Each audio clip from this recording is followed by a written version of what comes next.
देखो देखो आज का टॉपिक है ऑपरेटिंग सिस्टम, ठीक है। तो सीधी बात है, ऑपरेटिंग सिस्टम क्या है? तुम यूज़र हो या कंप्यूटर है, दोनों के बीच में इंटरेक्शन कौन करवाएगा? Operating system. बिना ऑपरेटिंग सिस्टम के कोई इंटरेक्शन नहीं हो सकता। वो एक मशीन है, उस मशीन को यूज़र फ्रेंडली बनाने का काम ऑपरेटिंग सिस्टम का ही होता है। तुम यूज़र फ्रेंडली हो सकते हो अगर तुमने उसकी डीप लैंग्वेज पढ़ी हुई है, मशीन लैंग्वेज पढ़ी हुई है, तो आप यूज़र फ्रेंडली हो सकते हो। बट अगर आप उससे इंटरेक्ट करना चाह रहे हो तो आपको ऑपरेटिंग सिस्टम की ज़रूरत पड़ेगी, ठीक है। तो फर्स्ट ऑफ ऑल बेसिक जो एक दो लाइन है कि व्हाट इज़ ऑपरेटिंग सिस्टम, ठीक है, क्यों? तो operating system make the computer system convenient to use, जैसा कि मैंने बताया यूज़र फ्रेंडली, वही बात हो गई। Use the computer hardware in efficient manner, ठीक है। कंप्यूटर के बहुत सारे हार्डवेयर होंगे, उसको यूज़ करने के लिए उसके लिए भी हमें क्या चाहिए? उसकी एप्लीकेशन सॉफ्टवेयर तो चाहिए ही चाहिए, बट ऑपरेटिंग सिस्टम उसके बीच का समझिए कि एक मीडिएटर है, गेटवे की तरह काम करता है कि कंप्यूटर में जितने भी हार्डवेयर हैं उनको यूज़ कैसे किया जाए, ठीक है। फिर उसके बाद आता है कि क्या बेसिक काम है ऑपरेटिंग सिस्टम के, ठीक है। तो मेमोरी मैनेजमेंट है, प्रोसेस मैनेजमेंट है, डिवाइस मैनेजमेंट है, फाइल मैनेजमेंट है, सिक्योरिटी है, control over the system performance है, जॉब काउंटिंग है, एरर डिटेक्शन ऐड है, coordination between other software end user. मतलब बहुत सारे हो सकते हैं, ये सब बेसिक चीज़ें हैं। जैसे मैंने बोला मेमोरी मैनेजमेंट, अगर एक ऑपरेटिंग सिस्टम नहीं होगा तो आप मेमोरी को मैनेज नहीं कर पाएंगे, ठीक है। जैसे मान लीजिए आपके पास एक पेन ड्राइव है, अगर कोई सॉफ्टवेयर नहीं होगा उस पेन ड्राइव को आप कैसे इंसर्ट करेंगे या उसमें कैसे आप फाइल को अरेंज करेंगे? तो उसकी भी तो मेमोरी मैनेज हो रही है ना। पेन ड्राइव मैंने एक छोटी चीज़ बोला, हार्ड डिस्क हो गया, बड़ा बड़ा हार्ड डिस्क हो गया, उसमें बहुत सारे फाइल हैं, ड्राइव हैं, फोल्डर है, सबको आप अरेंज कैसे करेंगे बिना अगर कोई सिस्टम या सॉफ्टवेयर के? पेन ड्राइव कहीं भी तो नहीं लग सकता है ना। कोई ऐसा सिस्टम बताइए जहाँ पे आप पेन ड्राइव लगा सकते हैं? कहीं नहीं लगा सकते, ठीक है। नेक्स्ट है यहाँ पे आपका प्रोसेस मैनेजमेंट। कोई भी काम, कोई भी प्रोसेस कर रहे हैं तो आप कंप्यूटर में क्या करते हैं? कोई प्रोसेस ही करते हैं, कोई वर्क ही करते हैं, तो उसका मैनेज कौन करेगा? सॉफ्टवेयर ही करेगा। मानते हैं आप कहीं से कुछ परचेज करके लाएं, सीडी लाएं, उसमें कोई प्रोग्राम है, उसको चलाएंगे कहाँ पे आप? मान चलिए बोल दिया आपने सीडी ड्राइव में चलाएंगे, बट वो सीडी ड्राइव को आप चलाएंगे फिर उसको देखेंगे कहाँ पे? अगर आपके पास कोई टीवी है, अगर आपके पास कोई टीवी है तो उसमें भी तो कोई सिस्टम है, उसमें भी तो कोई सॉफ्टवेयर, आपके रिमोट से वहाँ कुछ ना कुछ तो हलचल हो रही है, वहाँ पे कोई रीडर है, उसको इंटरेक्ट बनाने के लिए टीवी में एक सॉफ्टवेयर डाला हुआ है। टीवी का सॉफ्टवेयर चला जाएगा तो आप यूज़ नहीं कर पाओगे, ठीक है। उसी तरह फाइल मैनेजमेंट है, सिक्योरिटी है, control over the system performance है, जॉब काउंटिंग है। ये सब समझने की चीज़ें हैं, आप समझ जाएंगे, ठीक है। सीधे टॉपिक पे आते हैं, type of operating system. Operating system तो बेसिकली समझ ही गए होंगे, छोटी सी चीज़ है। हाँ, इसमें आपको ज़्यादा मतलब कि क्वालिफिकेशन नहीं चाहिए, इसकी ये थीम है, आप पढ़ लीजिएगा। And next is type of operating system. कितने तरह का ऑपरेटिंग सिस्टम हो सकता है? ब्रॉडली बहुत तरह के ऑपरेटिंग सिस्टम हो सकते हैं, बट जिसको क्वालिफाई किया गया है, जिसको कैटेगराइज किया गया है, हम वो समझाना चाहेंगे। सबसे पहले आता है batch operating system. Batch operating system क्या है कि इसमें हम कंप्यूटर से डायरेक्टली इंटरेक्ट नहीं करते हैं। कंप्यूटर इन द सेंस कि सीपीयू प्रोसेसर, हमेशा कंप्यूटर का मतलब सीपीयू प्रोसेसर को आप समझेंगे, ठीक है। हम लोग सीपीयू प्रोसेसर से डायरेक्ट इंटरेक्ट नहीं करते हैं, ठीक है। तो वो does not interact with the computer directly, there is a operator which take similar job, ठीक है। मान लेते हैं कि हमें कोई इनपुट आउटपुट का काम है, एक अदर काम है जिसमें कि कीबोर्ड का काम है, कहीं पे स्क्रीन का काम है, कहीं स्पीकर का काम है, ठीक है। तो ये क्या करता है कि अलग अलग मतलब जो हम जो भी परफॉर्मेंस करना चाह रहे हैं, जो वर्क करना चाह रहे हैं, उसको जॉब बोला गया, ठीक है। जॉब बोला गया, जॉब 1, जॉब 2, जॉब 3, जॉब 4, ठीक है। उसको ये बैच में कन्वर्ट करता है। जैसे अगर मुझे स्पीकर का काम है, किसी और को भी स्पीकर का काम है, तो हम दोनों एक बैच के हुए। किसी को कैलकुलेशन करना है, किसी सेकंड को भी कैलकुलेशन को, वो सेकंड बैच का हुआ। किसी को प्रिंटर का काम है, किसी थर्ड फोर्थ को भी प्रिंटर का काम है, तो वो एक अलग बैच का हुआ, ठीक है। तो पहले ये जॉब कैटेगराइज होता है, मतलब जॉब 1, जॉब 2 सबको नंबरिंग हो गया। फिर उसके बाद वो बैच में डिवाइड कर देता है कि ये इस बैच का है, ये इस बैच का है, अपने अपने बैच में सब अलग हो जाते हैं। तो ये बैच ऑपरेटिंग सिस्टम यही करता है कि आपके जॉब को अलग अलग बैच में कर देता है, एंड अपने हिसाब से जिसको उसने पहले प्रोसीड किया उसका काम होगा, सेकंड प्रोसेस पेंडिंग में रहेगा, क्यू में रहेगा, वेट करेंगे, अपने सीक्वेंस आने के बाद वो कंटिन्यू करेंगे, ठीक है। ये बैच ऑपरेटिंग सिस्टम है, इट्स अ सिंपलेस्ट, इसमें ज़्यादा कुछ नहीं होता है। उसके बाद आता है मल्टीपल प्रोग्रामिंग ऑपरेटिंग सिस्टम। नाम से ही आप समझ में आ रहा होगा, मल्टीपल प्रोग्राम एक साथ चलेंगे, ठीक है। अब होता क्या है कि बैच में हमने क्या देखा, जो हमने कैटेगराइज कर दिया, मान लेते हैं कि जो बैच 3 वाले होंगे तो बैठे रहेंगे चुपचाप। बैच 1 वाले में भी जो पार्ट 1 पार्ट 2 जॉब 1 जॉब 2 होगा वो पहले आएगा, फिर उसके बाद वो आएगा, ठीक है। तो हम इंटरेक्ट नहीं कर रहे हैं, हमने डाल के छोड़ दिया, काम ऑटोमेटिक हो रहा है, ठीक है।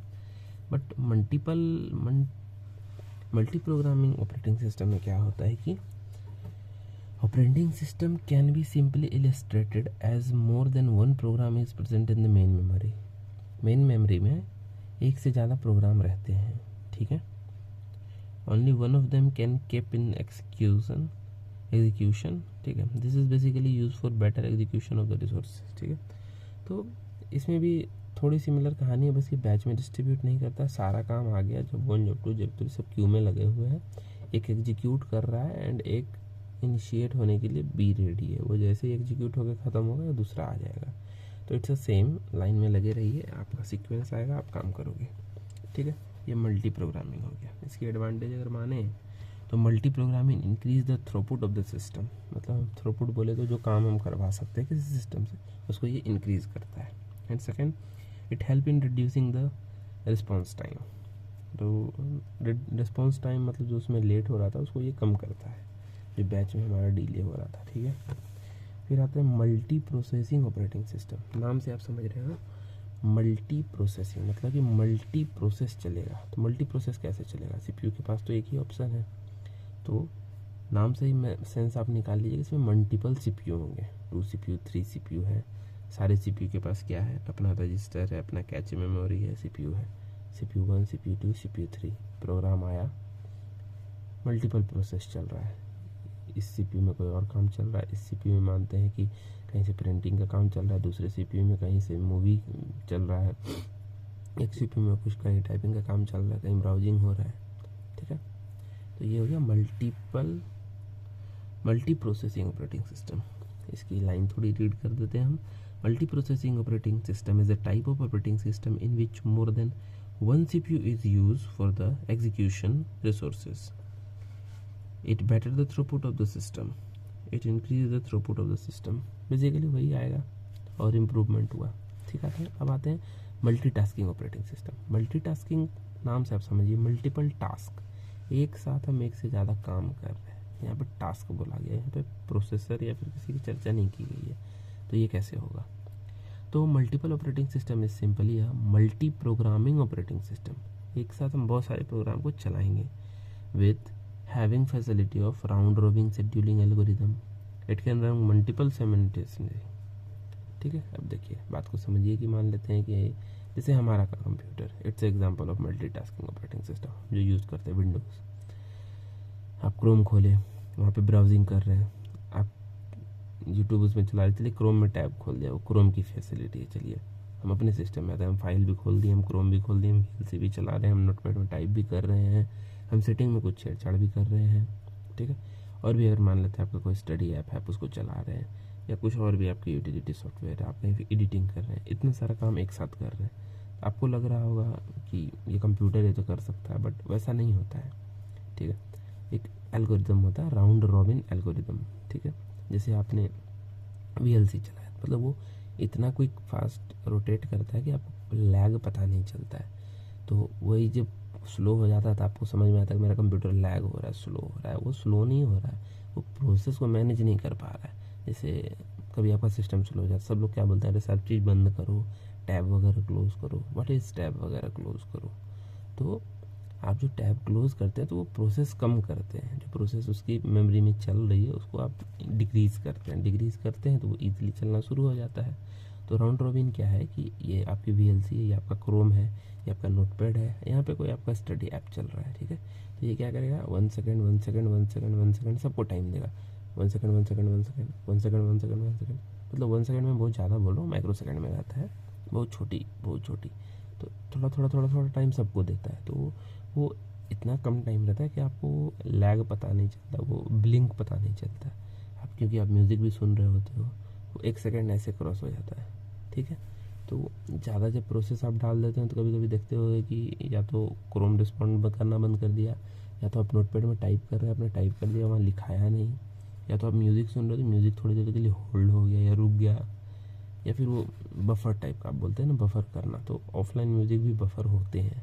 अगर वो मेमोरी से फेच नहीं कर पाएगा तो या तो वहाँ पर नॉट रिस्पॉन्डिंग लिख देगा, या तो वो रुक जाएगा, वहाँ पे होल्ड हो जाएगा, या फिर वो एक मतलब कोई फेस या फिर वीडियो देख रहे हैं तो उस वीडियो के फ्रेम में रुक जाएगा वो। तो वो वही होता है, ठीक है। तब होता क्या कि मल्टीटास्किंग में दो तरह की चीज़ें होती हैं। पहला होता है एक प्रिमिटिव, दूसरा होता है कोऑपरेटिव मल्टीटास्किंग, ठीक है। प्रिमिटिव में क्या होता है ना कि आप मान लेते हैं कोई एक प्रोसेस को आप चलाए तो वो प्रोसेस क्या करेगा, बाकी सारे प्रोसेस को थोड़ा स्लो डाउन कर देगा और उसकी प्रायोरिटी बढ़ जाएगी। This is the meaning of the word primitive. Hindi में आप समझ सकते हैं छीनना। अगर 4-5 प्रोसेस चल रहे हैं तो एक प्रोसेस की प्रायोरिटी बहुत ज़्यादा होगी, तो वो क्या करेगा, बाकी प्रोसेस से जो चल रहा है उसको स्लो डाउन करेगा, उसको रुकेगा, उसको आगे बढ़ाया जाएगा। That is primitive. इसके बारे में हम आगे डिटेल में पढ़ेंगे, ठीक है। तो आपका जैसे ये CPU हो गया, मतलब ये आपका जो कंप्यूटर जिसको आप बोलते हैं, उसके ऊपर लेवल आएगी किसकी, ऑपरेटिंग सिस्टम की। उसके आपका जो प्रोग्राम चल रहा है, मान लेते हैं VLC चल रहा है, पावर पॉइंट चल रहा है और आपका क्रोम चल रहा है, ठीक है। तो ये स्टेज होता है मल्टी टास्किंग ऑपरेटिंग सिस्टम का। हमारा एग्जाम्पल ले लीजिए, हम जो सिस्टम यूज़ करते हैं, ठीक है। फिर आता है कि टाइम शेयरिंग ऑपरेटिंग सिस्टम। अब नाम से आप समझ लीजिए कि टाइम शेयरिंग ऑपरेटिंग सिस्टम, ठीक है। होता क्या है कि हर टास्क को एक टाइम दिया जाता है, ठीक है। टाइम शेयरिंग में क्या होता है कि यहाँ पे तो शेड्यूल हो रहा था। टाइम शेयरिंग जैसे कि बहुत सारे लोग किसी सिस्टम में कनेक्ट हैं, ठीक है।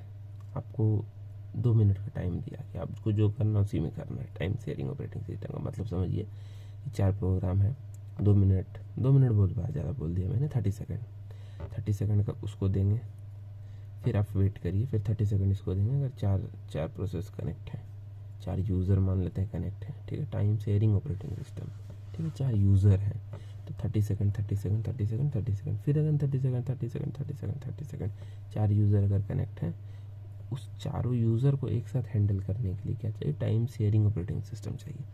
मैं इसकी थोड़ी लाइन करके पढ़ के बता देता हूँ कि each task is given some time to execute so that all the task work smoothly, ठीक है।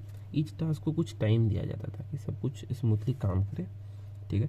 Each user get the time of the CPU as they use a single system. मैंने यूज़र की बात की थी, ठीक है। तो क्या होगा कि हर यूज़र को एक पर्टिकुलर टाइम दिया जाएगा so that they can use a single system. एक सिंगल सिस्टम की तरह उसको वो यूज़ कर सके। अ task can be form a single user और डिफरेंट यूज़र। या तो सिंगल यूज़र होगा या तो एक से ज़्यादा यूज़र होगा। The time that each task get to execute is called quantum. After this time interval is over, operating system switch over the next task, ठीक है। एक जो टाइम दिया गया उसके बाद वो नेक्स्ट टास्क पे स्विच कर जाएगा, यानी कि नेक्स्ट यूज़र पे स्विच कर जाएगा, ठीक है। तो टाइम शेयरिंग का हो गया। फिर आते हैं हम distributed operating system. Distributed operating system नाम से आप समझिए कि एक ऑपरेटिंग सिस्टम को ही डिस्ट्रीब्यूट किया जा रहा है। तो व्हाट डज इट मीन कि एक कोई ऑपरेटिंग सिस्टम है उसको कैसे हम लोग डिस्ट्रीब्यूट कर सकते हैं। डिस्ट्रीब्यूट करने का मतलब हुआ कि एक ऑपरेटिंग सिस्टम पे अलग अलग लोग हैं, ठीक है। मान लेते हैं कि आप हैं, हम हैं, 2 और लोग हैं। हम चारों एक सॉफ्टवेयर के थ्रू कनेक्टेड हैं, एक ऑपरेटिंग सिस्टम जो डिस्ट्रीब्यूशन का काम कर रहा है, ठीक है। मैं अपना सिस्टम लेके बैठा हुआ हूँ, मान लेते हैं कोई रितेश नाम का लड़का, वो अपना सिस्टम लेके बैठा हुआ है, ठीक है। कोई नयन नाम का है, उसने तीसरा सिस्टम लेके बैठा, और हम तीनों एक सॉफ्टवेयर से कनेक्टेड हैं। और हम क्या कर रहे हैं कि एक एनवायरनमेंट क्रिएट कर रहे हैं जिसका नाम है डिस्ट्रीब्यूटेड ऑपरेटिंग सिस्टम। हम रितेश के सिस्टम को भी एक्सेस कर सकते हैं, रितेश मेरे सिस्टम को एक्सेस कर सकता है, हम नयन के सिस्टम को एक्सेस कर सकते हैं, नयन मेरे सिस्टम को एक्सेस कर सकता है, ठीक है। बात को समझिए यहाँ पे। अब इसमें क्या आता है कि this type operating system is recent advancement. ये भी रीसेंट एडवांसमेंट है in the world of the computer technology. Computer technology के दुनिया में ये नया एडवांसमेंट है and are being widely accepted all over the world. सब जगह इसको एक्सेप्टेंस मिल रहा है and that too a great place. Various autonomous interconnected computer communicate with each other using a shared communication network. एक नेटवर्क के through बहुत सारे कंप्यूटर एक दूसरे से कनेक्टेड रहते हैं, ठीक है। अब मेन क्या आता है कि इसमें दो तरह की चीज़ें आ सकती है, या तो सब अपना अपना सिस्टम है, अपना CPU अपना अपना मेमोरी लेकर बैठे होंगे, या तो एक डिस्ट्रीब्यूशन भी हो सकता है कि एक मेन मेमोरी होगा, हम कनेक्ट होंगे बट मेमोरी हम दोनों एक ही मेमोरी यूज़ कर रहे हैं, या हम चारों एक ही मेमोरी यूज़ कर रहे हैं। ठीक है, तो इसमें दो चीज़ें आएंगी, loosely coupled and tightly coupled. ठीक है, लूजली कपल्ड क्या होगा कि उसकी मेमोरी अलग होगी, हमारी मेमोरी अलग होगी, उसकी मेमोरी अलग होगी। अगर 4 सिस्टम कनेक्टेड, सबकी मेमोरी अलग है, तो ये लूजली कपल्ड हो गया। ठीक है, क्योंकि हमें भेजने में फिर उसको लेने में समय लगेगा। ठीक है, अगर हम लोग एक ही मेमोरी शेयर करेंगे, मतलब बीच में ही बहुत बड़ा हब डाल दिया गया, 2 टीवी 4 टीवी का, उसी से हम लोग कनेक्टेड हैं, सबको शेयर्ड मेमोरी मिला है, तो हम लोग को डेटा ट्रांसफ़र करने में कोई दिक्कत नहीं होगा। ठीक है, मतलब कि यहाँ पे बात क्या आ रहा है, हमेशा जब भी कोई नेटवर्क का बात होता है, नेटवर्क का बात में क्या करते हैं हम लोग, डेटा शेयर करते हैं। ठीक है, डेटा शेयर का मतलब क्या हो गया कि यहाँ से यहाँ रिसोर्स शेयर करना, डेटा शेयर करना, फाइल शेयर करना। आपके लैंग्वेज में समझने के लिए समझिए कि आप कुछ फाइल भेज रहे हैं, कोई मूवी भेज रहे हैं, ये वो, तो अगर वो शेयर्ड मेमोरी होगा, जैसे मान लीजिए आप अपने सिस्टम में इस फोल्डर से इस फोल्डर में डाल रहे हैं, आपको टाइम लगेगा क्या? नहीं लगेगा। अगर आप डी में है, आपको ई में शिफ्ट करना है, डी तो आप समझ ही रहे होंगे, जो हार्ड डिस्क में आप पार्टीशन करते हैं, तो सी से अगर डी में करना है, डी से अगर ई में करना, तो हमें टाइम नहीं लगता। आप कॉपी करिए, पेस्ट करिए, कट करिए, पेस्ट करिए, कट पेस्ट में तो आपको तुरंत चला जाएगा, वो बस फाइल लोकेशन चेंज होता है कि हाँ भाई अब आपका जगह यहाँ था, अब आपका जगह यहाँ हो गया। ठीक है, बट अगर आपको किसी फ्रेंड के लैपटॉप में कुछ ट्रांसफ़र करना है तो आपको वेट करना पड़ेगा। तो that is the meaning of the loosely coupled and tightly coupled. अगर हम दोनों शेयर्ड मेमोरी यूज़ करेंगे तो हमें कुछ भी शेयर करने में समय नहीं लगेगा, that is tightly coupled. We are tightly connected with each other, हम रिसोर्सेज ईजिली ट्रांसफ़र कर सकते हैं, फास्ट ट्रांसफ़र कर सकते हैं। तो इस पूरे सिस्टम का नाम हो गया डिस्ट्रीब्यूटेड ऑपरेटिंग सिस्टम। अब नेक्स्ट आते हैं हम network operating system. Network operating system नाम से आपको समझ में आया होगा कि नेटवर्क के थ्रू। एग्जाम्पल में आप स्कूल समझ लीजिए, मैं डायरेक्ट एग्जाम्पल से शुरू करता हूँ। मान लीजिए स्कूल है, सारे कमरे में लगे हुए हैं स्मार्ट बोर्ड, वहाँ पे कुछ ना कुछ लेक्चर चल रहे हैं। ठीक है, but they are connected with the centralize hub. एक कंप्यूटर डिपार्टमेंट में वहाँ पे एक हब होगा जिसमें सारे डेटा लोड होंगे एंड सारे स्मार्ट बोर्ड उससे कनेक्टेड होते हैं। They get the access of the same, मान लेते हैं कि हर क्लास का 5 क्लास 6 क्लास सबकी फोल्डर अलग अलग बनी हुए, वो वहाँ से एक्सेस कर रहे हैं। ठीक है, वो एक ऑपरेटिंग सिस्टम, वहाँ पे भी एक ऑपरेटिंग सिस्टम का इस्तेमाल होगा जिसमें सब कुछ कनेक्टेड होगा। ऑफिस की बात ले लें आप, ऑफिस में जो हजार ज़्यादा बोल दिया मैंने, मैं उतना देखा नहीं हूँ, 150 मान लेते हैं कि लैपटॉप मतलब कंप्यूटर है, तो सब एक नेटवर्क से कनेक्टेड होंगे। कुछ ना कुछ अगर आप बड़े ऑफिस में होता है तो सबको एक कॉमन डेटा शेयर अगर करना है तो सब एक नेटवर्क में कनेक्टेड होंगे। ठीक है, इसको थोड़ा मैं समझाता हूँ कि this system run on a server and provide the capability to manage data. ठीक है, the system run on a server, एक सर्वर पे सब चीज़ काम करता है, and provide the capability to manage data, user group, security, application and allow networking function.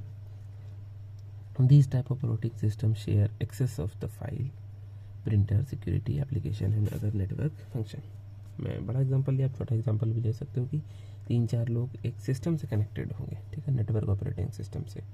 एक सेंट्रलाइज में आपका सर्वर होगा, सर्वर से हम लोग कनेक्टिंग होंगे, सर्वर जिस चीज़ से कनेक्ट होगा उसकी यूजेज रिसोर्सेज हम सब ये लोग यूज़ कर सकते हैं। मान लेते एक प्रिंटर होगा, ठीक है, तो अगर किसी यूज़र 1 ने भी प्रिंट किया तो सर्वर के प्रिंटर से जो प्रिंटर कनेक्ट हुआ तो प्रिंटिंग निकल जाएगा। मैं यूज़र 10 हूँ, मैंने भी प्रिंटिंग किया तो वो सर्वर के थ्रू जो प्रिंटर कनेक्ट होगा वहाँ से प्रिंटिंग निकल जाएगा। ठीक है, बात समझ रहे हैं आप। इसका क्या नाम था, नेटवर्क ऑपरेटिंग सिस्टम। एक नेटवर्किंग में जो सब कुछ कनेक्टेड रहता है, बहुत सारे सिस्टम कनेक्टेड होंगे। एग्जांपल में आप 5-6 समझ लीजिए। बेस्ट एग्जांपल में आप समझ लीजिए हॉस्पिटल में मैनेजमेंट। ठीक है, हॉस्पिटल में आप कहीं भी जाइए, हॉस्पिटल में जाइए, कोई ऑफिस में जाइए, वो क्या हो रहा है कि एक सर्वर से सारे के सिस्टम कनेक्टेड। आप बैंक में जाइए, बैंक का एग्जाम्पल समझ लीजिए। बैंक में क्या है, एक सर्वर है कहीं रखा हुआ है। कोई भी सिस्टम में आप जाइए, अपना अकाउंट नंबर बताते हैं, आपका एक्सेस हर किसी के पास है, कोई भी एक्सेस कर लेता है, कोई भी आपकी हेल्प कर सकता है। बट हाउ, आपने तो काउंटर 1 पे था तो आपका डेटा तो हर सिस्टम में, बट हर सिस्टम में डेटा नहीं है, आपका एक सर्वर पर है, वो वहाँ से एक्सेस कर रहा है, वो एक दूसरे से कनेक्टेड है। ठीक है, यहाँ से कनेक्टेड है, वो यूज़ करेंगे तो वहाँ यूज़ करेंगे। ठीक है, अगर कहीं प्रिंटर है अगर पूरे बैंक में तो कोई भी अगर प्रिंट मारेगा तो अगर कहीं पे प्रिंटर है तो वहीं से प्रिंट निकलेगा, ठीक है। तो क्या है कि एक नेटवर्क ऑपरेटिंग सिस्टम है, ठीक है। उनकी सिस्टम में सॉफ्टवेयर अलग होते हैं, ठीक है, अगर आप देखेंगे तो वहाँ से आप समझ सकते हैं कि एक नेटवर्क में सब कुछ रहता है and it is shareable and resources हम सब लोग यूज़ कर सकते हैं। और एक सेंट्रलाइज हब बोलिए, या हब नहीं बोल सकते हम लोग, सर्वर बोलेंगे। एक सर्वर रहता है और सारा डेटा वहाँ से मैनेज होता है, ठीक है। नेक्स्ट हम लोग आते हैं रियल टाइम ऑपरेटिंग सिस्टम। नाम से समझिए रियल टाइम, यहाँ पे वर्ड क्या यूज़ किया गया, टाइम। वैसा सॉफ्टवेयर जहाँ पे टाइम की बहुत ज़्यादा वैल्यू है।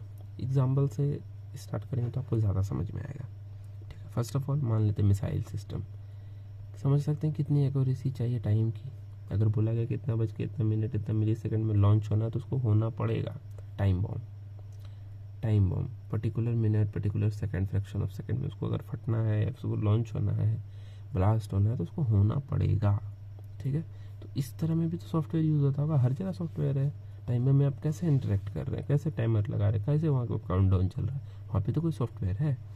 तो उस तरह के सॉफ्टवेयर को हम लोग बोलते हैं रियल टाइम ऑपरेटिंग सिस्टम, ठीक है। अब बताते हैं, थोड़ा आ जाते हैं रीडिंग पे हम लोग कि this type of operating system serve real time system. The time interval required to process and respond to input is very small. This time interval is called response time, ठीक है। यहाँ पे क्या होता है कि टाइम इंटरवल बहुत कम होता है, ठीक है, और the time interval is called response time, ठीक है। एग्जाम्पल से आपको और ज़्यादा बेहतर हम समझाएंगे। ये वर्डिंग है, इसके जो डेफिनेशन है लिखने के लिए। Real time system are use when there are time requirement that are very strict like missile system, air traffic control system, robots etc, ठीक है। ट्रैफिक कंट्रोल हो रहा है, वहाँ पे क्विक टाइम रिस्पॉन्स चाहिए कि 30 सेकंड बाद ग्रीन लाइट रेड लाइट सब जगह बदल जाना चाहिए, ठीक है। मिसाइल हो गया, एयरक्राफ्ट जो उड़ रहा है हवा में उसको भी कितना क्विकली रिस्पॉन्स चाहिए सिस्टम में, सिस्टम सॉफ्टवेयर में एक सेकंड मतलब माइक्रो सेकंड में उसको अपडेट रहना चाहिए। थोड़ी सी भी गलती नहीं हो सकती, वहाँ पे इस तरह का सॉफ्टवेयर यूज़ कर सकते हैं, उसको बोलते हैं रियल टाइम ऑपरेटिंग सिस्टम, ठीक है। इसमें दो कैटेगरी आते हैं, hard real time and soft real time. Hard में क्या होता है कि हमें फ्रैक्शन ऑफ सेकंड की भी डिले नहीं चाहिए, मिसाइल लॉन्च का सिस्टम। सॉफ्ट रियल टाइम में क्या होता है कि थोड़ा बहुत हम लोग मैनेज कर सकते हैं। तो सॉफ्ट रियल टाइम में कौन सा हो सकता है, मेडिकल। आप मेडिकल में जाइए, शायद अल्ट्रासाउंड हो गया, एक्सरे का हो गया, तो सब में थोड़ा डिले हो सकता है, सेकंड की बात कर रहा हूँ मैं। हमारे जैसे कंप्यूटर की बात नहीं कर रहा हूँ, लैग किया हुआ घूम रहा उसकी बात नहीं कर रहा हूँ मैं, ठीक है। तो ये हुआ सॉफ्ट रियल टाइम, ठीक है, आप बोल सकते हैं। थोड़ा बहुत मैनेज हो सकता है, बट हार्ड रियल टाइम में not a fraction of second हम कुछ उसमें कोई कॉम्प्रोमाइज़ कर ही नहीं सकते, फिर वो सॉफ्टवेयर है ही नहीं, वो बेकार है, ठीक है। तो ये था हमारा टाइप ऑफ सॉफ्टवेयर। फिर आते हैं हम एक टॉपिक पे, स्पूलिंग। What is spooling? तो स्पूलिंग का सीधा मतलब होता है, चम्मच समझ रहे हैं, चम्मच का क्या काम है हमारा, कहीं पानी रखा हुआ हमें या तो कुछ खाना है, ठीक है, तो हम डायरेक्ट वो खाना तो अंदर डाल नहीं सकते, हम क्या यूज़ कर सकते हैं, चम्मच लिए, तो चम्मच क्या कर रहा है, थोड़ा सा कैरी कर रहा है, 2 ग्राम 5 ग्राम कैरी कर रहा है, फिर हम खा रहे हैं। स्पूलिंग नाम से समझिए, स्पूलिंग। तो चम्मच ने क्या किया कि हमें वो पूरा थाली खाना है, बट वो क्या कर रहा है, चम्मच से ला के मुझे दे रहा है, ठीक है। तो आप उस थाली के खाना को समझिए कि एक डेटा है पूरा, जो हमें पूरे रीड करना है सिस्टम को, बट उसको सिस्टम को रीड करना है, बट वो सारा पढ़ ले एक बार में, ये तो ज़रूरी नहीं है, जितना ज़रूरत है उतना ही धीरे धीरे पढ़ेगा। तो दैट इज़ चम्मच जो कि उसको ले रहा है और खिला रहा है। ऐसा तो नहीं है कि आप खाए, मतलब एक चम्मच इतना स्लो खा रहे हैं कि आपको भूख लग गया, आप तो प्रोसेस में ही है ना, आप आधे घंटे तक भी खाओ, आप तो प्रोसेस में ही आपका काम चल रहा है। अब इसी में कोई जल्दी खाएगा, कोई स्लो खाएगा, बट खा तो रहा है, अपना अपना सिस्टम का रिक्वायरमेंट है। किसी को स्लो खाना पसंद है, किसी को फास्ट खाना पसंद है, ठीक है, समझ रहे हैं। तो यही काम हुआ स्पूलिंग। इसको अगर कंप्यूटर के लैंग्वेज में देखें तो कोई डेटा है, कोई मान लेते हैं एक मूवी की कोई फाइल है, 10 GB की कोई फाइल है, उसको रीड करना है, तो आपने प्ले बटन दबा दिया, तो कंप्यूटर एक बार में पूरी 10 GB नहीं पढ़ लेता है, वहाँ पे बफर यूज़ होता है। बफर आप समझ सकते हैं, बोलता होगा ना हैवी फाइल है, थोड़ा लेट लगेगा चलने में, वो लेट नहीं लगता, वो एनालाइज करता है एंड वो चम्मच सेट करता है, लैंग्वेज में समझिए आप, चम्मच सेट करता है कि हाँ ठीक है, हमको इतना देर में इसको इतना पढ़ना है, कितना बड़ा बफर कितना यूज़ कर सकते हैं। तो बफर में मान लेते हैं बफर में 5 मिनट आया, 5 मिनट शुरू का देख रहे हैं, 4 मिनट समथिंग बचा, अगला 5 मिनट फ्रेम का वहाँ बफर में आ गया, फिर चलने लगा। आपकी मूवी स्मूथ चल रही है, बट वो पूरी मूवी एक बार में लोड नहीं कर लिया, वो थोड़ी थोड़ी बफर में आ रहा है, चल रहा है, ठीक है। तो आप इसको इस तरह से समझ सकते हैं कि बीच में एक मेमोरी है, बफर मेमोरी, आपने पेन ड्राइव भी लगा दिया, मूवी भी चला रहे हैं, इधर कुछ क्रोम से डाउनलोड भी हो रहा है, ठीक है। तो they all are using buffer memory, ठीक है। सबको अलग अलग चम्मच से खिला रहे हैं, जैसे रखा तो है ना, इसको भी दिया, इसको भी दिया, इसको भी दिया, ठीक है।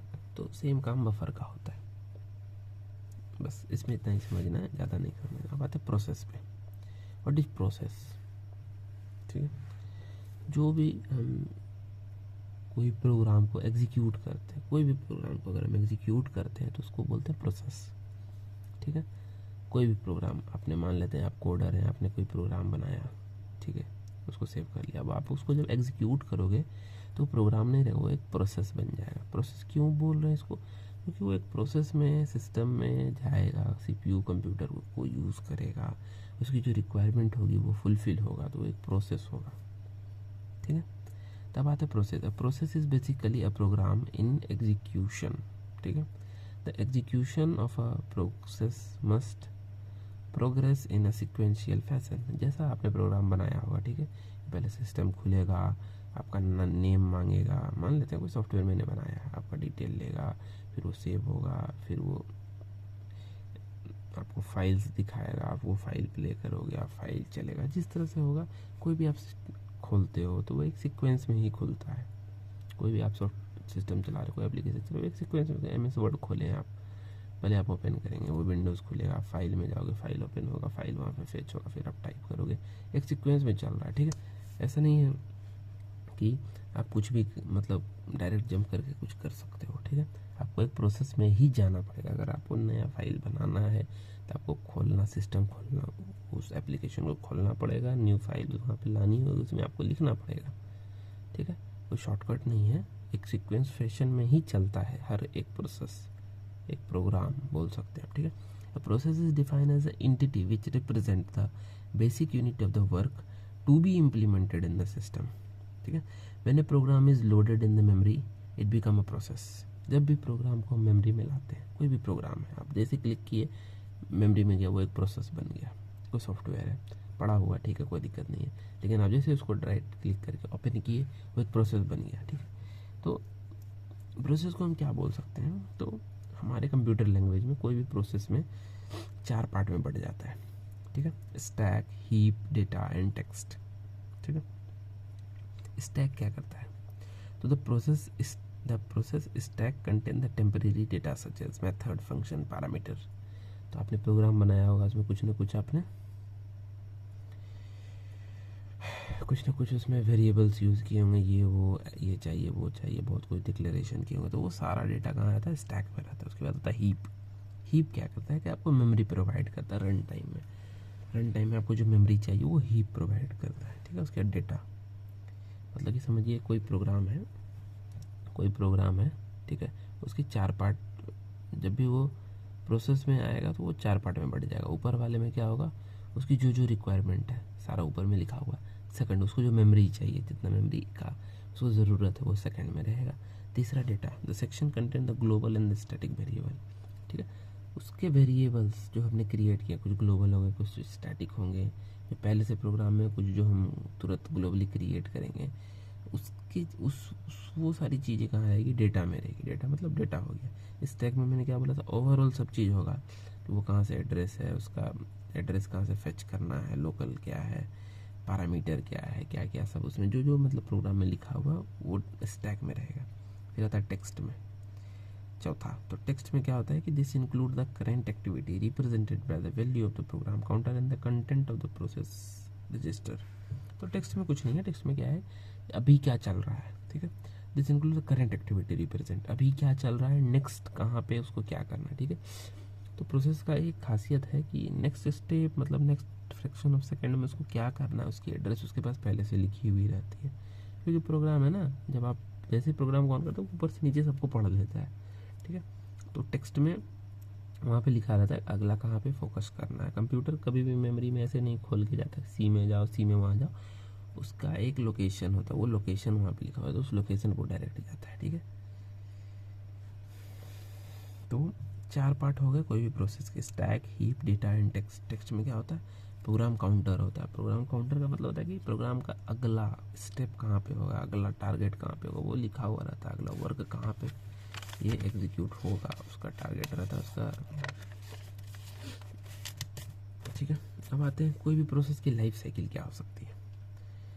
कोई प्रोसेस है, आपने क्लिक किया, ओपन किया, वो स्टार्ट में आया, वो ओपन के बाद वो आपको दिख रहा होगा कि स्क्रीन ऐसे बॉक्स तो बन जाता है बट कुछ दिखता नहीं है। दैट इज आपने स्टार्ट तो कर दिया बट वो रेडी फेज में है। ठीक है, जब तक प्रोसेसर अलाउ नहीं करेगा, उसके सिस्टम को पढ़ेगा नहीं, तब तक वो आपको ब्लैंक स्क्रीन नहीं दिखती रहा। आप बोलेंगे अरे खुल रहा है, अरे खुल रहा है। कभी आप VLC चलाते हो, आपने क्लिक कर दिया, वो हो गया, ऐसे ब्लैंक स्क्रीन अभी आया है, अभी मतलब वो VLC का भी फ्रेम नहीं आया है।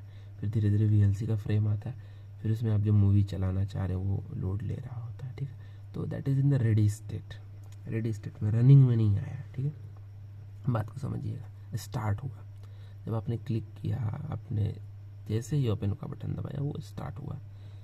स्टार्ट से तुरंत रेडी स्टेट में आता है। स्टार्ट मतलब जो जो सिस्टम में सब चीज़ है वो स्टार्ट में सब पड़ा हुआ है।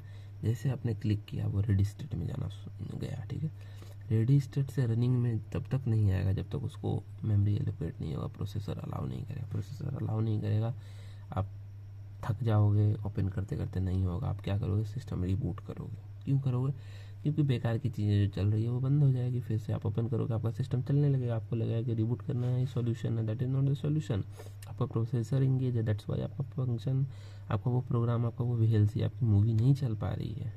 आप क्रोम खोल रहे हो, लिख दे रहा है नॉट रेस्पॉन्डिंग, वाई, बिकॉज वो रेडी स्टेट में, रनिंग स्टेट में नहीं जा पा रहा है, क्योंकि उसको मेमोरी नहीं मिल पा रहा है, क्योंकि प्रोसेसर उसको एंटरटेन नहीं कर पा रहा। प्रोसेसर कहीं और बिजी है।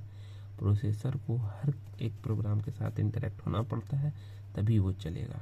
अगर वो बिजी है कोई काम करने में, तो आपकी कोई भी नेक्स्ट प्रोग्राम या फिर कोई भी एप्लीकेशन वो चला नहीं पाएगा। ठीक है, तो इसके 5 स्टेज होते हैं।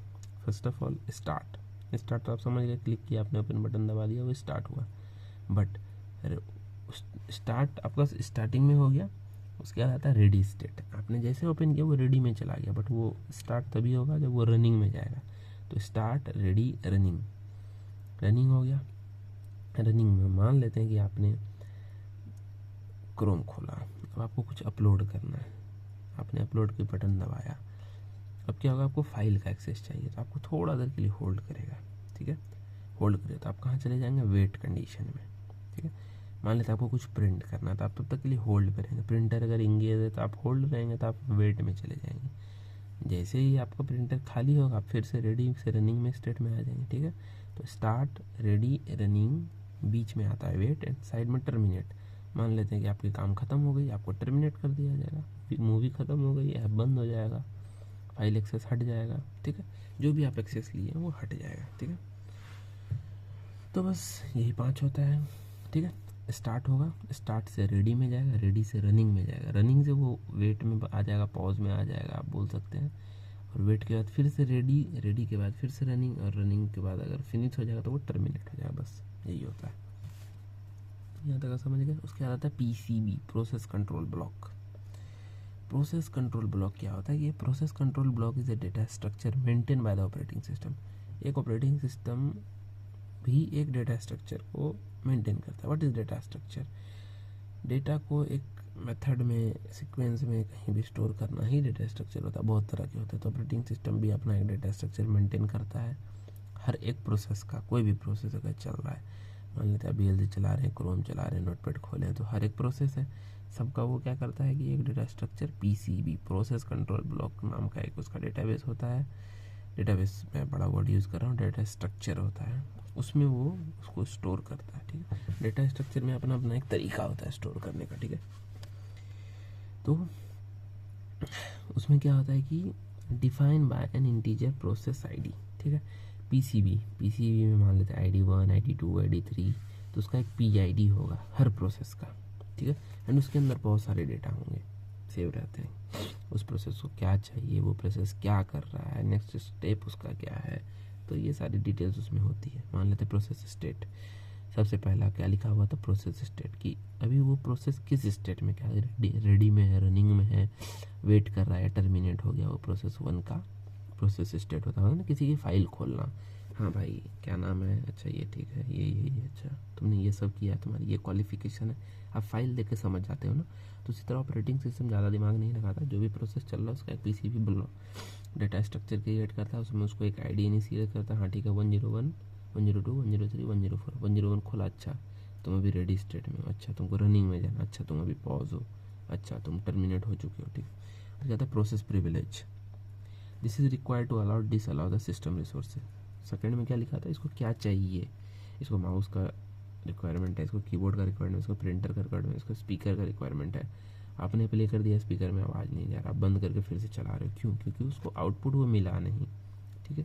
तो सेकंड में क्या लिखा हुआ था, प्रोसेस प्रिविलेज, इसको क्या चाहिए, रिक्वायरमेंट इसका क्या है, उसको अलाउ करना है, डिसअलाउ करना है, ठीक है, बात समझे। फिर आती process ID, unique identification for each of the process in the operating system. जो भी चल रहा है उसका एक यूनिक आईडी होगा, unique identification of each process in the operating system. Operating system में हर एक प्रोसेस का एक यूनिक आईडी होगा, ठीक है, जो मैंने आपको बताया पीआईडी, ठीक है। प्रोसेस आईडी वो 3rd नंबर पे स्टोर होता है, ठीक है। फिर आता है पॉइंटर, है pointer to the parent process. कोई प्रोसेस चल रहा है, प्रोसेस का सब प्रोसेस होता है, ठीक है। प्रोसेस का सब प्रोसेस कैसे आप बोल सकते हैं, मान लेते हैं कि आप व्हाट्सएप खोले हो, व्हाट्सएप आप चला रहे हो, आपको कोई फाइल भेजना है तो दूसरा प्रोसेस शुरू हो गया, आप चैट कर रहे हो वो अलग प्रोसेस है, आप प्रोफाइल अपलोड करोगे तो वो अलग प्रोसेस है, तो सब में अलग अलग प्रोसेस चल रहा है, ठीक है। तो व्हाट्सएप आप फ़ोन में आ गए, लैपटॉप में समझिए आपकी, आप फाइल नोटपैड कुछ टाइप कर रहे हो, आपको कुछ फोल्डर कुछ उसमें इमेज इंपोर्ट करना है, तो आप क्या करोगे, ऐड इमेज में जाओगे, फिर फाइल में जाओगे, फाइल से सेलेक्ट करोगे तब वहाँ पे आएगा, तो क्या है वो पॉइंटर हुआ, ठीक है। तो जब आप फाइल सेलेक्ट करने गए तो फाइल जहाँ सेलेक्ट करने है वहाँ पे दिमाग लगा रहा है, ठीक है।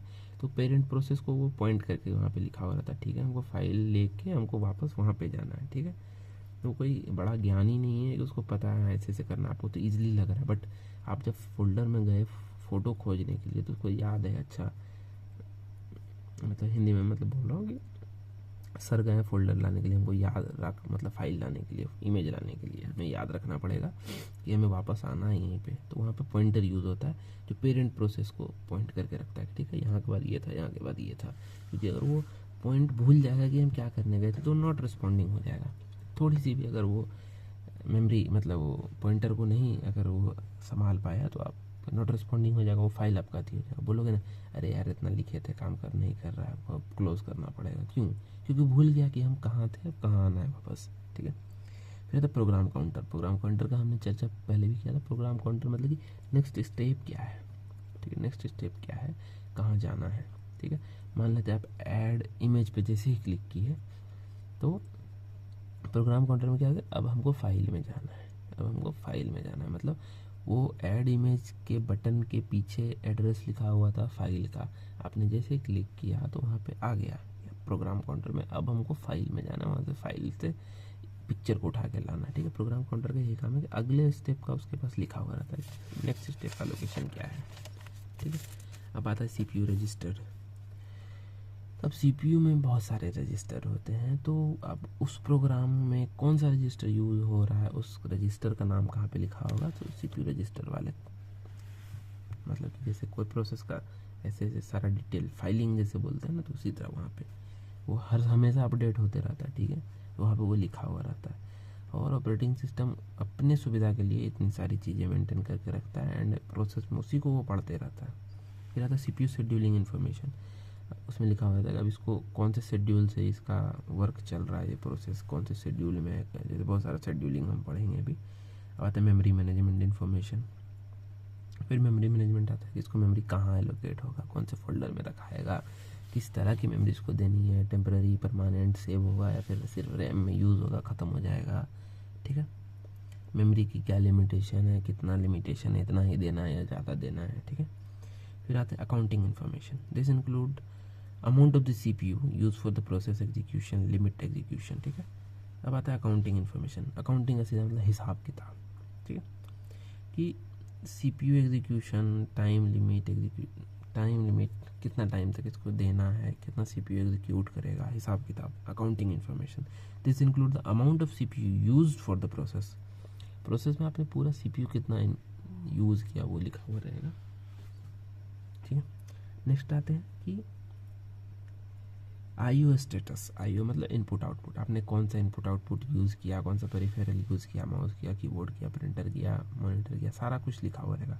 जब भी कोई प्रोसेस रनिंग में होगा तो आप भी जाके कभी कभी देख सकते हो कि अच्छा इसमें इतना देर जो डेटा क्रिएट होता है ना, तो वो डेटा यहाँ से ही क्रिएट होता है, ये सॉफ्टवेयर इतना देर चला, ये किया, ऐसे किया, वो सारा यहाँ पे आता है। ठीक है, अब आते हैं प्रोसेस शेड्यूलिंग में। प्रोसेस शेड्यूलिंग क्या होगा कि बहुत सारे प्रोसेस को चलाने का एक तरीका होता है, एक शेड्यूल होता है, तरीका, एक वे होता है, बहुत सारी इफेक्टिव वे होता है। जैसे हमने पीछे एक बताया कि हम 4-5 प्रोसेस चला रहे हैं, राउंड रोबिन में नाम यूज़ किया था, एक सेकंड सबको दे रहे हैं, तो दैट वाज सिंपल। बहुत सारे शेड्यूलिंग होंगे अपने अपने हिसाब से, बहुत तरह की शेड्यूलिंग चलती है कंप्यूटर में, अपने हिसाब से वो बहुत सारा चीज़ करती है। ठीक है, कभी कभी होता है आप कॉपी कर रहे हैं तो ये रुक गया, ये कर रहे हैं तो वो रुक गया, तो सब ऑपरेटिंग सिस्टम का कमाल है, बहुत सारी शेड्यूलिंग आती है। ठीक है, तो जो भी प्रोसेस सब रहता है वो सब क्या होता है कि क्यू में, लाइन में अरेंज रहता है, रेडी, जैसे 3 स्टेज मैंने बताया था ना, स्टार्ट, रेडी, रनिंग, तो हर एक जगह क्यू में रहता है, रनिंग में क्यू में रहता है, रेडी में क्यू में रहता है। क्यू का मतलब क्या होता है हिंदी में, लाइन, पंक्ति। ठीक है, हाँ, आपका काम होगा सर, आपका काम होगा लाइन से आइए, आपका सबका काम होगा। ऑपरेटिंग सिस्टम उसी तरह ऑपरेट करता है, लाइन से आइए सर, आपका काम होते जाएगा। ठीक है, अब शेड्यूलिंग में हम बताते हैं आपको क्या होता है। बहुत तरह के शेड्यूलिंग होते हैं, प्रोसेस होते हैं। ठीक है, शेड्यूलिंग में आता है कि long term scheduling, short term scheduling and medium term scheduling. तो भैया ये शेड्यूलिंग क्या हुआ, तो सब प्रोसेस को मैनेज करने का तरीका होता है। हम टाइप ऑफ शेड्यूल में डायरेक्ट करते हैं। ठीक है, जैसे मान लेते हैं कि सीधे एग्जाम्पल से समझते हैं, आप वीएलसी चला रहे हो, आपने क्रोम खोल दिया। ठीक है, आपने एक पेन ड्राइव इंसर्ट कर दिया। ठीक है, तो अब क्या होगा कि अगर आपने पेन ड्राइव इंसर्ट किया तो पेन ड्राइव रुका रहेगा, वो होल्ड रहेगा। अगर आप कोई मूवी देख रहे हो, वो ज़्यादा हैवी फाइल है, या फिर पेन ड्राइव भी आपको खोलना है, तो क्या होगा, सब चीज़ नॉट रिस्पॉन्डिंग होगा, धीरे धीरे पहले ये काम करेगा, फिर ये काम करेगा, फिर ये काम करेगा।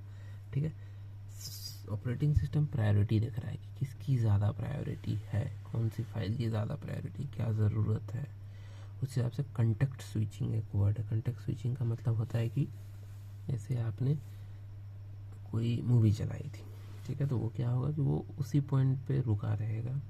ठीक है, जब नॉट रिस्पॉन्डिंग से फिर से वो आएगा तो उसी पॉइंट से फिर से शुरू होगा। ठीक है, तो कंटेक्स्ट स्विचिंग क्या था, बहुत सारा प्रोसेस चल रहा है, प्रोसेस 1 आपने चलाया, कोई फाइल कॉपी किया, प्रोसेस 1 चल रहा है। अगर वो थोड़ा देर के लिए रुका तो वो प्रोसेस वहाँ पे सेव रह गया, वो ख़त्म नहीं हो जाएगा, वो होल्ड हुआ है तो वो वहीं पे रुकेगा। जैसे कोई डाउनलोडिंग रुक जाती है तो फिर वहीं से शुरू होती है, तो क्या करता है कंटेक्स्ट स्विचिंग। डाउनलोडिंग हो रही थी, आप ब्राउजिंग करने लगे, डाउनलोडिंग थोड़ी देर के लिए रुक गई, ब्राउजिंग कर रहे हैं, तो प्रोसेस में क्या हो गया, डाउनलोडिंग का एक सेव पॉइंट बन गया, प्रोसेस 1, फिर प्रोसेस 2 चलने लगा, फिर प्रोसेस 2 जहाँ पे था वहाँ पे जैसे ही वो रुका वहाँ पे सेव पॉइंट हो गया, प्रोसेस 2 सेव पॉइंट, प्रोसेस 1 जहाँ पे रुका तो फिर वहाँ से शुरू हो गया।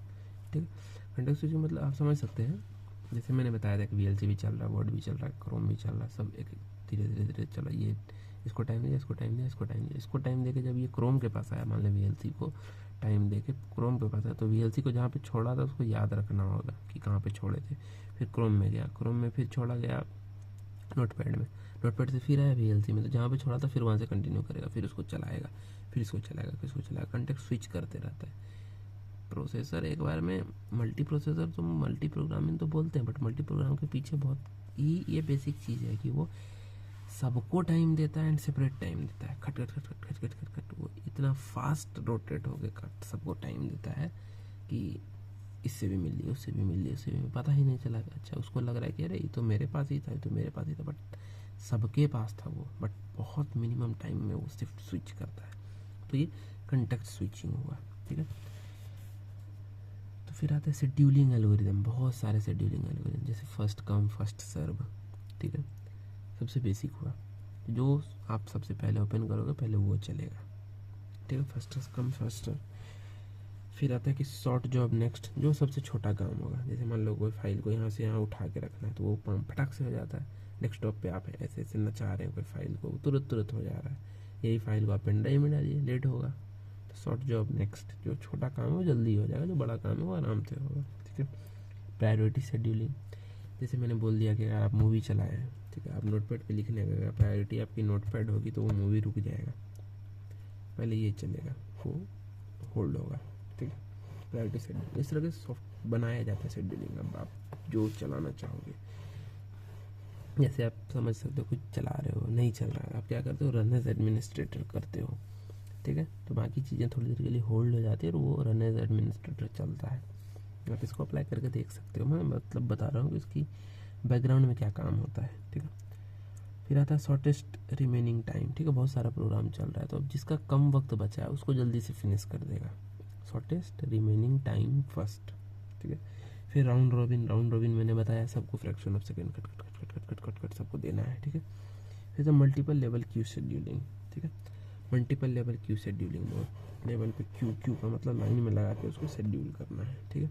धीरे धीरे आपको समझते हैं। तो इसमें 2 पॉइंट आएंगे, फर्स्ट प्रिमिटिव, दूसरा नॉन प्रिमिटिव। प्रिमिटिव मतलब कि कोई काम चल रहा है उसको होल्ड करके हम दूसरे काम के पास अगर जाएंगे तो वो प्रिमिटिव हो गया। नॉन प्रिमिटिव हो गया, ठीक है भैया वेट करो, पहले इसको ख़त्म करने दो फिर आना, तो दैट इज़ नॉन प्रिमिटिव।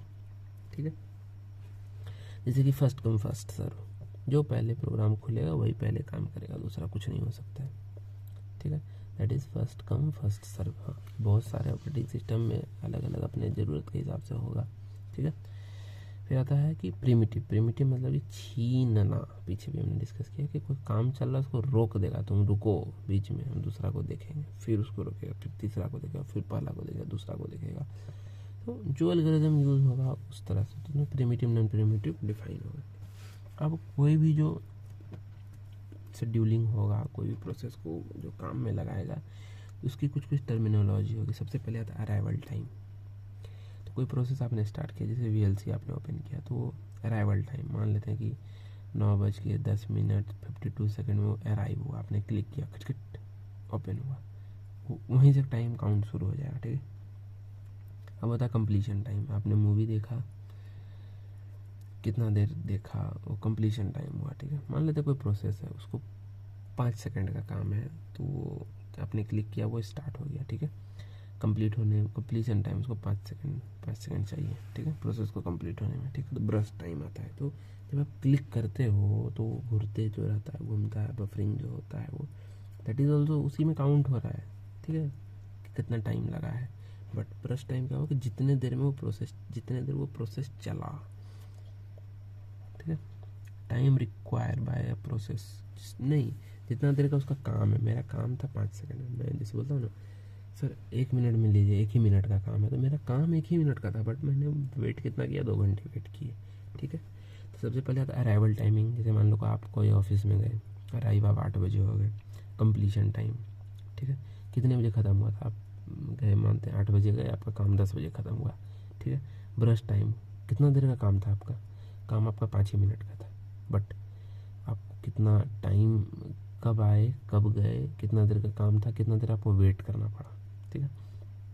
आपका काम 5 मिनट का था, आपका टाइम लगा 2 घंटा का, तो आपका वेट टाइम कितना हुआ, 1 घंटा 55 मिनट। 1 घंटा 55 मिनट आपने वेट किया 5 मिनट का काम के लिए, तो टोटल टाइम कितना हो गया, 2 आवर। टोटल टाइम कैसे निकलेगा, जब आप आए जब आप गए। ठीक है। वेटिंग टाइम कब कैसे निकलेगा, तो आपका जितना देर का काम था टोटल टाइम में से माइनस कर देंगे। ठीक है। ब्रश टाइम मतलब आपका जितना देर का काम है। ठीक है। तो ये सब टर्मिनोलॉजी। अराइवल टाइम आप समझ गए, जितना बजे आए। कंप्लीशन टाइम, जितना बजे प्रोग्राम आपका ख़त्म हुआ। ब्रश टाइम, जितना देर का आपका काम है। टर्न अराउंड टाइम मतलब कि time difference between the completion and the arrival, जब आपका ख़त्म हुआ जब आप आए, दोनों को माइनस कर दीजिए, वो turn around time, overall time आपका जो खर्चा हुआ। ठीक है। नेक्स्ट आते हैं वेटिंग टाइम। आप समझ गए कि टर्न अराउंड टाइम में से ब्रश टाइम माइनस करेंगे, मतलब जितना समय आपका ओवरऑल लगा, जितना देर का आपका काम था 5 मिनट का था, माइनस किया था, आपका कितना निकला, 1 घंटा 55 मिनट आपका वेटिंग टाइम गया। ठीक है। और वेटिंग टाइम